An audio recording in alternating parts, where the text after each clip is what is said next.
10-4. You can put me in thing. Never done anything, I'm going to be clear. Hi, I'm Officer Christiansen, one of your police department. You know the reason I stopped you? And it was 3:05, and I went to my roommate and I told her, I'm like, oh my god, just 10 more minutes and we're done. And we'll get out of here. And we were all excited because, you know, we only had like 10 minutes left.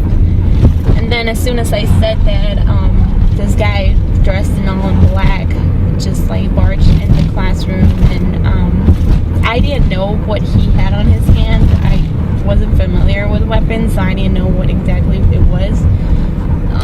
To me, it looked like a big, long, you know, like kind of like a bazooka kind of thing, you know. I'm like, what is this?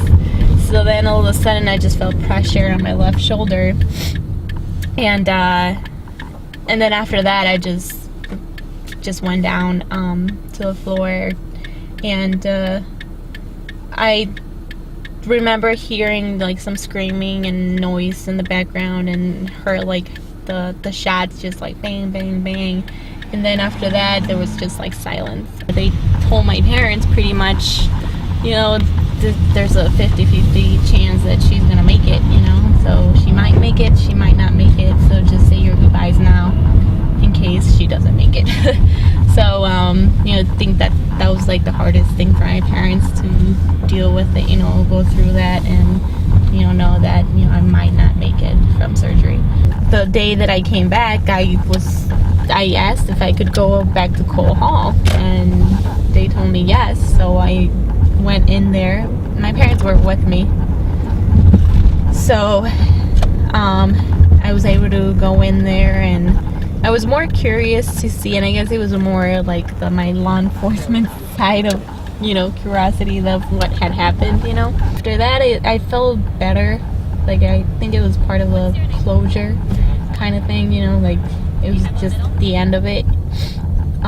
So I think that's what I needed to move on. I'm not gonna forget it, so I need to learn how to live with it. So I pretty much made it part of my life and just learned how to deal with it, you know, how to make it part of it and see the positive things out of it, not just all negative. I always remember, especially because of the scars, you know, I see my scars every day. So it's nothing that I can just ignore. And I mean, I love working here. NIU, it's always been like my second home. I'm always thinking that way. You know, I don't want it to happen again, but if it does, I want to be prepared for it.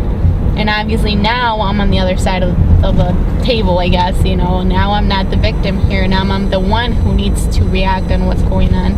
And every time, I don't know if it's crazy or not, but every time that I'm in a building, I always have that thought, okay, what if somebody comes in with a gun right now? What am I going to do?